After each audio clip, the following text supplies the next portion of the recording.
MZTV. Talk here is titled No More Fear. How's that? No more fear. Yeah, you want to hear a good verse from Romans? I thought you did. Romans 8:15. For you did not get slavery's spirit to fear again, but you got the spirit of sonship, in which we are crying, Abba, Father. I'll give you one little look into this. Abba is a very familiar term. It means daddy. It's an intimate relationship. It is very rare that we have an intimate relationship with the deity. Now, the people to whom Paul is writing in the book of Romans, they were used to false deities. There are many termed gods in the world. There are false gods in the world. They're false gods, very powerful beings, celestial beings, spiritual beings who attempt to rule humanity, who want to corral humanity. And they have corralled them. These other small g gods have corrupted and corralled humanity into religion, into groups. And the one thing that all these false gods have in common is they keep you in line with fear. They rule by fear. And this is the general disposition of the gods, is rule by fear. Just like the general disposition of human beings is toward tyranny. If you look at the course of history, the natural way things go when human beings are in charge is tyranny. People want to rule other people. They want to have despotic power. And it's very unusual to have a representative government. It's a very rare thing on the earth to have people rule themselves, to appoint their own leaders and to rule themselves. It's very rare. And I can't even tell you how rare it is to have a deity, to have the deity, not a deity, the deity who does not rule by fear, but who rules by love and who smiles upon us. This is such a rare thing. And I don't know about you. Do you get this crazy thought once in a while where you think the worst? And the worst thing I can think of is, what if this is all a trick? It's all a joke. God's just really mean. And all this nice stuff is a front. And we're going to find out, and it's going to be terrifying. This is the standard issue thinking of humanity, because in the course of our history of this world, it's what we're used to. Tyranny. And it's what we were raised in. Religions. Do you know the word religion means... The Greek word translated religion in the concordant version is daimonia. Big word. It's not something you get that you need a antiviral substance to get over. Daimonia, it means dread demonism. Deisi is dread, daimonia, demonism. Religion is dread demonism. Satan rules by dread, and the other gods rule by dread. Whatever god is running the Christian religion, and there is a God behind the Christian religion. Just as there's a God behind Buddhism, there's a God behind Hinduism, there's a small g God behind Islam. They're all small g gods. There is a small g God running Christianity. We're going to meet that being someday. And that is one big, hairy, smelly, ugly being that has corralled humanity into a false religion that rules by fear. I was sitting next to a guy on the plane yesterday on the flight from Detroit. I went from Fort Lauderdale to Omaha. I went via Detroit. So I noticed this guy next to me, and I see he has these wooden beads. And I first thought it was a bracelet that he had. And I go, please, Lord, let that be a bracelet and not a rosary. No, it was a rosary. And the whole flight, this guy is clutching to his rosary. Because I think in his mind, being a superstitious man, a religious man, he was worried that the plane was going to crash. Or if he didn't clutch this rosary, in his superstitious mind, the God he worships, small g God he worships, would protect him if he held this icon, this object of veneration. And I noticed that when the plane landed, he put it in his pocket. He was done with it. Doesn't he know that it's more dangerous to drive home from the airport than it is to fly? He was much safer in the air, and yet he's clutching this object that proved to me that he did not know the true God, because the true God is one of peace. not fear. Mark Twain, one of my favorite writers, he hated Christianity. But this guy, if you've ever read Mark Twain, he's so real, he's so true. He can spot religious hypocrisy a mile away, halfway down the Mississippi. You can see it coming, and he hated it because he was taught, like all of us were, a God of fear, a God of punishment, a God who's waiting for you to screw up, and he's going to pounce on you. And Mark Twain said, when he was a boy in Hannibal, Missouri, the thunderstorms would roll in at night, and the thunder to him spoke of God's irritation and the lightning of God's judgment. And he feared to death. He would shake in his bed. I think many of us did when we were kids. We shake thinking of the terrifying God who's in charge of the thunder, in charge of the lightning. But Mark Twain was taught a God of fear. Paul says we do not get slavery's spirit to fear again. I wish Mark Twain could have read How to Quit Church Without Quitting God. I think he would have liked it. You know, I really do. I stood at Mark Twain's grave in Elmira, New York, and I was the only guy there at that time. It was a rainy day, and I'm standing there 8 feet from one of my heroes. 6 feet, sorry. Is that what they bury people these days? 6? And I thought, man, if you only would have known. If you only would have known the true God. The God you hated, Samuel Clemens, the God you hated was the false God, the false G God that runs the Christian religion. Whoever taught you that God, Miss Watson, whoever, was wrong. It was wrong. You feared that God your whole life. And all the contradictory teachings that Mark Twain heard, he railed against it. Railed against the God of eternal torment. Railed against the God of human free will. Railed against him because he never knew the true God. Now, people aren't being driven away from the true God. Most people haven't seen the true God. They're being driven away from the false God. And I'm glad of it. I'm glad of it. The first thing I do when I meet an atheist is I give the atheist credit. Thank goodness you don't believe in the false God. You have more spiritual sensitivity. I think many atheists have more spiritual sense than the people sitting in the pews swallowing up the false teachings about the God who rules by fear.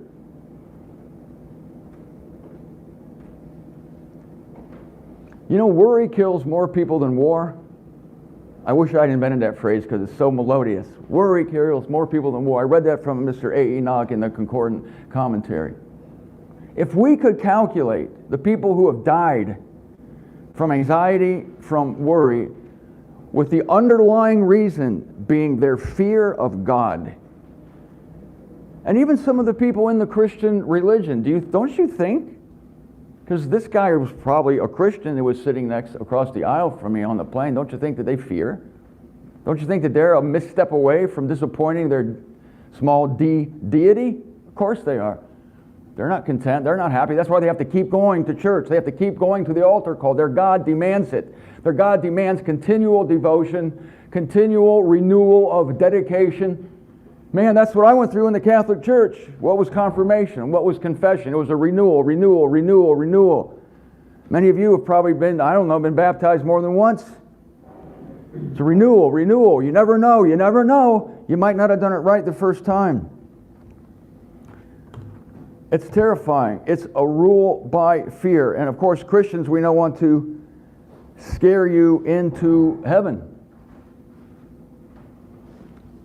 But that never works. I would like to see a follow-up. You know, you hear stories about how many people Billy Graham led people, but I like to. Were there any follow-ups on those people? They came to the altar. They counted people. They came to the altar. Were there any follow-ups? That's what I'd like to know. What happened to those people afterwards? After they got over the excitement and the thrill of being in a stadium with Billy Graham, and they came to the altar for a bad case of virtue signaling, and what happened to them after that? I wrote an article on this theme in the ZWTF called No More Fear. Your days of religion brought fear. Fear is slavery. To fear God is to suffer perpetual anxiety. Many religionists profess confidence in God and in their own salvation, but if the many trips to the altar or to the riverbanks for baptism speak of anything, it is a complete lack of assuredness in this department. The God, small g God of the altar call, expects you to mind details. Pray right, walk right, talk right. He has said that he won't torment those who do everything right, but what if he changes his mind? He's the capricious sort. And this is true. And when we read Paul saying, Paul uses an interesting word there in Romans 8. For you did not get slavery's spirit to fear again. That's an interesting word there in Romans 8, to fear again. Because the people Paul were talking to were idolaters, most recently idolaters. And it was a shock to them to hear of a God who was conciliated to them, who was satisfied, who looked upon them and smiled upon them in spite of their behavior. This was so anomalous, this was so strange, as well as being anomalous, that this is the exception to every God rule, the God we have. And even he, in order to show how great he was, in order for us to appreciate nearness to him, even he came across in the Hebrew Scriptures as an angry God. He came across that way. On Mount Sinai, you had the thunder and lightning that scared the hell out of Samuel Clemens, i.e. Mark Twain. But that was necessary to do that, to realize how awesome he was. But what did God say about himself during those days? It was not in my heart. It wasn't my heart. It wasn't in my heart to see the blood of bulls and goats. Not at all. I want mercy, not sacrifice. And he wants fellowship, and he wants intimacy. He wants to be called Daddy. But in order for us to enjoy that intimacy with him, we have to know how awesome he is and how great he is and how unapproachable he really is apart from Christ. So what brings this calm? What brings this satisfaction? What brings this deity, capital D, who nothing can ruffle him? And as far as the Romans went, Paul is teaching the Romans the gospel that we're talking about today. And Paul says God wants to calm you, not kill you. I did invent that phrase. That's pretty good too. This God wants to calm you, not kill you. Rule by fear. Rule by fear. This is the Christian God. I was tempted to tell my Omaha story. Oh, I have an Omaha story. Yeah. It was in 1981, the last time I was and this is related. I might tell this quick story and then read one more passage from this article and then pass it over to Tom. I had a girlfriend back in 1980. It's really my first serious girlfriend, but she was very difficult to please. And I was always walking on eggshells around her, always trying to do everything right because she was always this close to being in a bad mood, you know? And she always had a headache. She always had a headache. I carried aspirin with me everywhere. Do you need some aspirin? Do you need some aspirin? It wasn't very fun. So I'm getting ready to go on a transcontinental bicycle trip in May of 1980. And she said, let's go to the park. Let's climb a tree together the night before you leave. Okay, let's do that.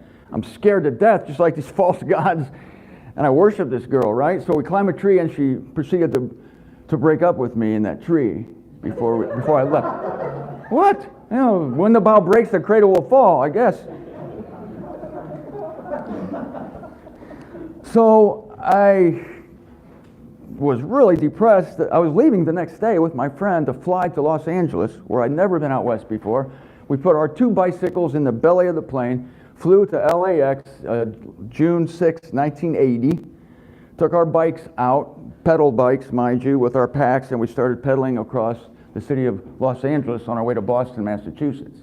Well, my friend, after he went through the Mojave Desert, ended up quitting in Las Vegas, and I went the rest of the way by myself. Well, let me tell you what happened when I got to a little town called Fairview, Utah. I pulled my bike in this little grocery store, and I went in to get my usual, Archway cookies and orange juice, the lunch of champions. And there was this cute girl at the cash register. And so I struck up, I saw your bike out there. Wow, what are you? I'm bicycling across the United States, whatever. And her mom worked at the store too. So these two started talking to me, and they were really friendly. And like I say, the girl was cute. And they said, we'd love to have you at our house. Would you like to spend the night. I'm thinking, spend the night. But I was so dedicated to the trip, and I was looking at my average for the day, and I tried to average 80 miles a day. I've only gone 60 miles, and I said, I would like to, but I can't. I got to move on. I got to get to the next town. But I did write her address and her name down. Her name was Sherry Harless. So I finished the trip by myself. I get to Boston, and I kept in touch. I wrote this girl. I said, I finished my trip, and then we exchanged telephone numbers, and we talked to each other on the phone. This is a girl I met randomly at a grocery store in Fairview, Utah. And I was still broke up. Oh, well, when I came home from the trip, I forgot to tell you this. Oh, I was a celebrity. My family got together, and my girlfriend that broke up with me in the tree, all of a sudden, she's wanting to get back with me. Because, I'm a hero now. I finished this epic 3,364-mile bicycle trip. But she still had those headaches. She was still funny. She was still weird. She was still awkward. And I was still trying hard to please her like these false gods. So on one day, I phoned Sherry, this girl that I met, and I said, let's meet. Let's meet somewhere. Let's do something crazy. Let's just meet. And in my mind, I'm wanting to break away from this false god, from this scary girlfriend. And I'm thinking, this sounds crazy. I've never done anything like this. And I said, let's meet. And she goes, okay, where? She lives in Provo, Utah. I live in Canton, Ohio. So we looked at a map, and we just looked at what's the middle? So we picked Omaha, Nebraska. Omaha, Nebraska. Just randomly. That looks like about the middle. So one morning at 1 a.m., I got aboard a train, Amtrak train in Canton. She got aboard an Amtrak train in Salt Lake City, and we met at the train station in Omaha, Nebraska at 2 in the morning. And we couldn't get a room or anything like that, so we went to the airport, Epley Field. The last time I was at this airport, I landed there yesterday. I had memories for the last time I was there was 1981. And this crazy girl and I, we got a taxi cab, we went to Epley Field, the airport, and we found these wheelchairs, and we started pushing each other in these wheelchairs, just acting crazy, having fun. I never had so much fun in my life. This girl was so loose, I don't mean that in a bad way, loose, I said loose now. She was so fun. She was so the opposite of my girlfriend in Ohio. And so we're just acting like kids in this airport, running around, just taking over the place. And then it was time to get a room, and we went to, she was savvy, much more savvy than I was.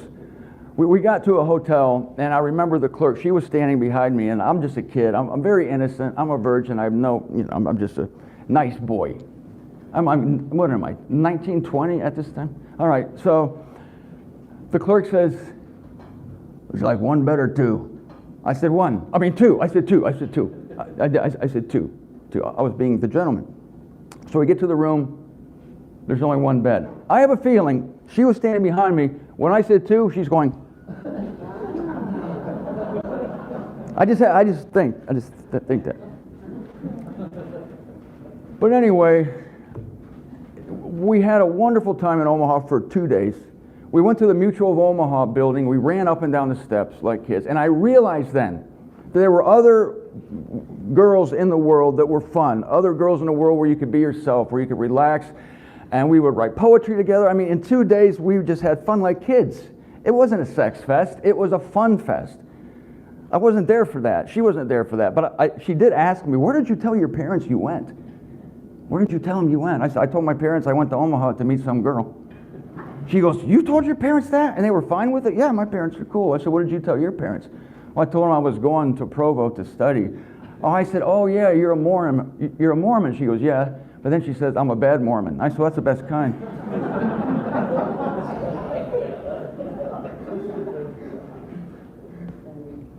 So my Canton girlfriend didn't last long when I realized there was another type of person out there where you can be free and you can be yourself and you can say anything, be anything. At this point in the video in Omaha, ladies and gentlemen, the video glitched. I don't know what happened, and the audio, the microphone, the lapel microphone went, and so The rest of the video is really poor. You can't hear the audio. So I'm just going to finish up this video doing what I did there, which was read the last part of my newsletter on No More Fear. So if you could just give me a couple more minutes, I want to close this loop and explain this to you. Mind you, I'm taking a verse from Romans chapter 8, verse 15 through 17. Let's take verse 15. For you did not get slavery's spirit to fear again, but you got the spirit of sonship, in which we are crying, Abba, Father. I want to comment on this Abba before I close here. Abba is a nice little Aramaic word used by children of their gentle daddies. It's the equivalent of our papa or daddy. No false god would ever tolerate such a title. It would be way too familiar. It's not even a title, really. It's a term of endearment. The false gods refuse to fraternize with you. They want everybody quaking, crying, and jumping out the windows like the cowardly lion of Oz. This is how we know that ours is the true God, because he doesn't scare us. So when we cry, he wants us to cry out, Daddy. Now, on some days, this Abba thing, it's too intimate for me. I just can't work it up. It's not that I don't share intimacies with God, it's just that I can't always unburden myself of the hardness of life. I can easily call him God in these moments. That is, the moments when the hardness of life hits. But not so easily Papa. Even less so Daddy or Dad. I have to admit that when I hear someone call him Dad or Daddy in everyday discussion, it rubs me the wrong way when I hear people using this term.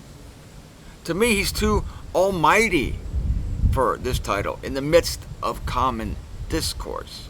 I'm speaking now of my average day when I'm whistling along in an average state of mere unhappiness. I'm not saying I'm correct in this. I have my own brand of intimacy that has me venting everything to him, but again, as God. During those times, I refer to him as God because I feel his subjection, because God means subjector. In fact, this is my favorite title for him. I don't really mind his subjection. It's better than anything the world offers. See, I can only call him Daddy when I am nearly completely broken. I have to get down there to do it. I'm glad it's there when I need it, but I can't do it when I'm in myself. Sorry. I pretty much got to be destroyed. I've been there to call out the Abba title. And I think there may be something to Paul saying in which we are crying, Abba, Father. See, I take this crying literally. I think that a person ought to be crying before they can properly exercise this endearment. Because in my opinion, it's too familiar for anything but tears. I may be wrong. I may be missing something here. Well, this is my instinct talking.